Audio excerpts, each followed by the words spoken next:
नमस्कार दोस्तों, आप सभी का स्वागत है सिर्फ भारत पर।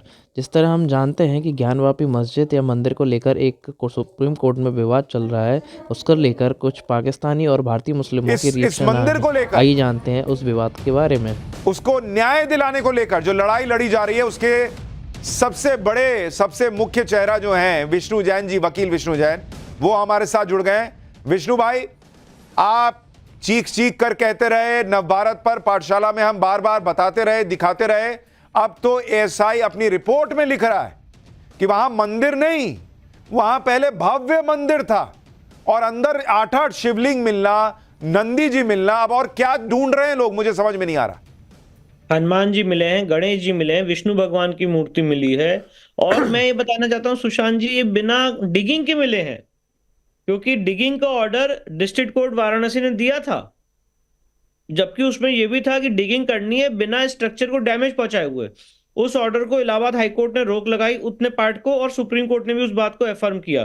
तो बिना डिगिंग के सिर्फ सॉइल हटाने से इतनी चीजें मिली हैं। बताइए। सबसे महत्वपूर्ण बात, और मैं एक बात और कहना चाहता हूं, बहुत लोग जो ये कहते थे कि ये जो जगह है ये बनाई गई है औरंगजेब से पहले भी थी, अकबर के टाइम भी थी। एक सबसे इंपॉर्टेंट बात आज आपके इस पाठशाला के शो में बताना चाहता हूं। जो एएसआई का रिपोर्ट है उसका पेज नंबर 105 पे वो इंस्क्रिप्शन जो है, ट्रांसलेशन उसका पर्शियन से अनुवाद एएसआई ने किया है। हुआ एक्चुअली ऐसा, इस सर्वे के दौरान इनकी जो मस्जिद है उसमें जो 3 गुम्बद आप देख रहे हैं, उसका जो लास्ट वाला गुम्बद है, राइट हैंड साइड वाला गुम्बद नॉर्दर्न साइड पे, वहां पे एक स्टोर रूम है। जब वहां पे मैंने एसआई के टीम का ध्यान आकृष्ट किया, तो एसआई टीम वहां पे जब घुसी तो वहां पे उनको एक आधा पत्थर मिला टूटा हुआ। उसकी फोटोग्राफ एसआई ने लगाई है पेज नंबर 106 पे। और ये आधा टूटा हुआ पत्थर इन लोगों ने तोड़ा है। और उस पत्थर में पता है क्या लिखा है? क्या? उस पत्थर में ये लिखा हुआ है कि ये औरंगजेब के समय बनी है। और वो पत्थर का जो एग्जैक्ट है वो मैं बता रहा हूं, by the order in the 20th regnal year of Hazrat Alamgir Mughal emperor Aurangzeb this mosque was built. तो ये जो पूरी थ्योरी देते थे कि ये औरंगजेब से पहले की मस्जिद है और हजारों सालों से यहाँ पे हम नमाज पढ़ते चले आ रहे हैं, उससे पहले की मस्जिद है, ये थ्योरी इस इंस्क्रिप्शन से डिस्ट्रॉय हो जाती है। और बहुत लोगों ने कहा है कि ज्ञानवापी मॉस्क के बारे में आपसे पूछा जाए कि क्या ये इशू क्या है असल में? इशू औरंगजेब साहब आ गए, तो उनको तो शौक ही था, आपको पता ही है। तो उन्होंने 9 अप्रैल 1669 को एक फरमान जारी किया। अच्छा, वो फरमान अवेलेबल है, वो फरमान मैं आपको भेज भी दूंगा, मैं देखूंगा आपको। तो वो फरमान आप जब चलाइएगा तो लगा भी सकती हैं आप उसको, मेरे पास है वो कहीं पे, मैं उसको भेजूंगा आपको। तो उन्होंने 9 अप्रैल 1669 को ये फरमान जारी किया कि उनके इलाके में जितने भी मंदिर हैं वो सब तोड़ दिए जाएं। तो जितने भी उनके सूबेदार और जागीरदार और जितने भी उनके अंडर में थे, उनको प्रसन्न करने के लिए, उनको खुश करने के लिए जितने सारे तोड़ सकते थे उन्हें तोड़ना उन्होंने शुरू कर दिया। सितंबर में तोड़ा गया इसको, सितंबर में, बल्कि अगस्त सितंबर में तोड़ा गया काशी के मंदिर को 1669 में। जो मासिर आलमगीरी जो किताब है, जो साकी मुस्ताद खान की लिखी हुई है, जो उन्हीं के वक्त का जो इतिहासकार था, हिस्टोरियन, तो उसने ये कहा कि 2 सितंबर को दरबार में ये खबर आई कि जो काशी का जो मंदिर था, जो कुफ्र का एक बड़ा एक स्थान था, उसको तोड़ दिया गया है। आज की जो बात है वो होनी चाहिए, और जो उनका सही मुद्दा है और जो सही चीज़ है, इसके पहले भी जो है मंदिरों की जांच हुई है। उसमें जो फव्वारे में जो शिवलिंग पाया गया उसको लेकर, और उसके बाद कई उसमें कथा, उसमें कई चिन्ह मिले हैं, जिससे ये होता है कि मतलब भाई कुछ मंदिर का वो है, तो कुछ अंश है कि जिसको लेकर अब एएसआई जांच हो तो दूध का दूध पानी का पानी, दूध का दूध पानी का पानी हो जाएगा। असर भाई, ये बताइए कि लंबे समय से अदालती लड़ाई चली आ रही है, इस केस का निस्तारण कैसे होगा भाई? जब तक साइंटिफिक अप्रोच नहीं आगे आएगा, सिर्फ बातों से तो होगा नहीं। आप कहेंगे कि ये औरंगजेब ने बनवाया, हिंदू पक्ष कहता है कि नहीं उसके पहले से ही ये मंदिर है। तो इसके लिए क्या जरूरी नहीं है कि एएसआई जांच हो? देखिए, पहले मैं एक और बात बता देना चाहता हूँ। इसके पहले भी मैं काफ़ी चैनलों में ये बोला था कि क्या हर मुद्दा जो है कोई भी मंदिर या मस्जिद का हो तो न्यायालय में ही जाए? क्या यहाँ के बड़े बड़े संत महंत और जितने आलिम मौलवी हैं वो आपसी में बैठ के एक बैठक करके आपसी समझौता नहीं कर सकते हैं कि कौन किसका क्या चीज़ है? अब तो सारा चीज़ अब न्यायालय में चला गया। अब जो भी जांच का मुद्दा बनता है अब वो तो न्यायालय में जाएगा। अब न्यायालय का जो आदेश होगा वो दोनों पक्ष में से सभी पक्ष को स्वीकार करना होगा।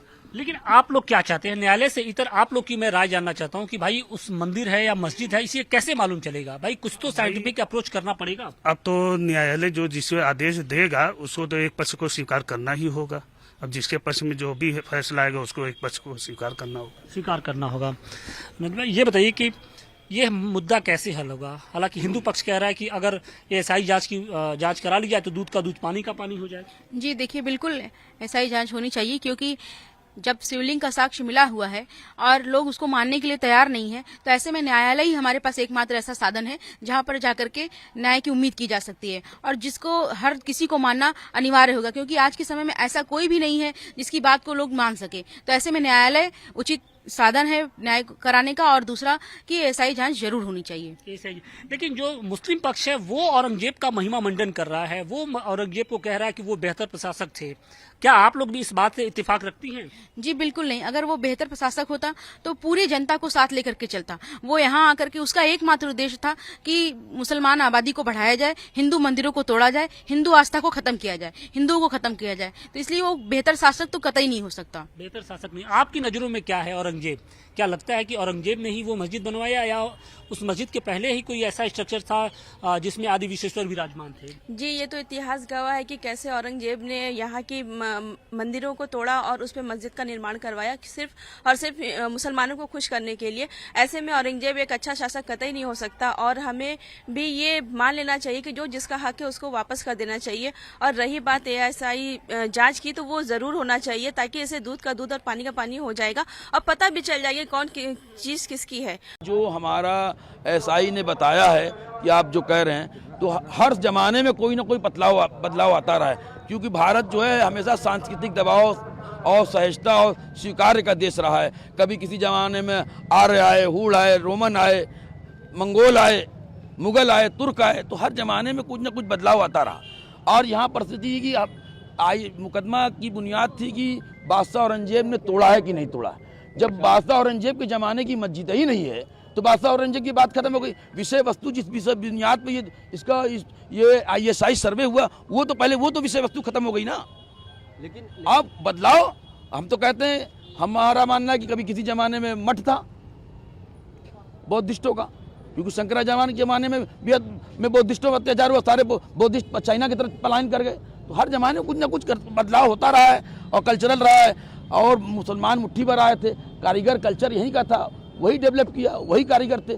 अभी आप 2.5 दिन के झोपड़ा दी कि वहाँ मूर्तियाँ मस्जिद में, तो उसके क्या मतलब है? लेकिन ये कोई बुनियाद नहीं है बनती है कि अब लेकिन जो एएसआई की रिपोर्ट आई है उसमें 32 से ज्यादा ऐसे हम तो वही ये कोई बुनियाद नहीं। कल्चर कलाकार भारतीय थे और कल्चर वही जानते थे। यहाँ से जो बाहर से आए थे वो ईरानी ट्रैक में खाली अरबिक लिखते थे, कुरान की आते, बाकी सारी चीजें आप लोटस देखिए, सारी चीजें सब वही कल्चर था, क्योंकि कारीगर बनाने वाले भारतीय थे, प्योर भारतीय थे, वही बनाते थे। लेकिन आधार तो यही बनेगा एएसआई सर्वे। अरे क्या आधार तो पहले आधार विहीन हो गया कि बादशाह औरंगजेब के जमाने की मस्जिद ही नहीं है। आधार विहीन तो इसे खत्म हुआ जिस बुनियाद पे ऐसा ही सर्वे हुआ कि बादशाह औरंगजेब में तोड़ के बना। जब बादशाह औरंगजेब से पहले की है, ये बात दूसरे विषय पे आपने बात कि बादशाह औरंगजेब के जमाने की मस्जिद ही नहीं है। लेकिन एक विषय तो बस विषय वस्तु बाहर निकल गई। लेकिन एएसआई तो कह रही है कि मस्जिद से पहले, अरे हम भी तो कह रहे हैं मठ है, सभ्यताओं का आक्रमण हुआ है, हर दम बदलाव रहा है, ये भी तो मैं बता रहा हूँ। तो आप कोर्ट को मानेंगे कि नहीं? कोर्ट को तो सब मान रहे हैं, मानते चले आ रहे हैं। कोई जमहूरियत का दिन है, संविधान का दिन है, संविधान भरोसा रखते हैं, राष्ट्रीय एकता की बात करते हैं, बस। आगे का क्या रास्ता होगा? आप जिस तरीके से एएसआई की रिपोर्ट कह रही है। भाई देखिए, हिंदुस्तान के मुसलमानों ने कौमी एकजुटता का बहुत बड़ा परिचय दिया। हम लोग राम मंदिर बनाने में साथ थे, हमेशा साथ किया। तो बस बाकी आगे तो अब बहुसंख्यक को सोचना चाहिए मुसलमानों के साथ क्या होना चाहिए।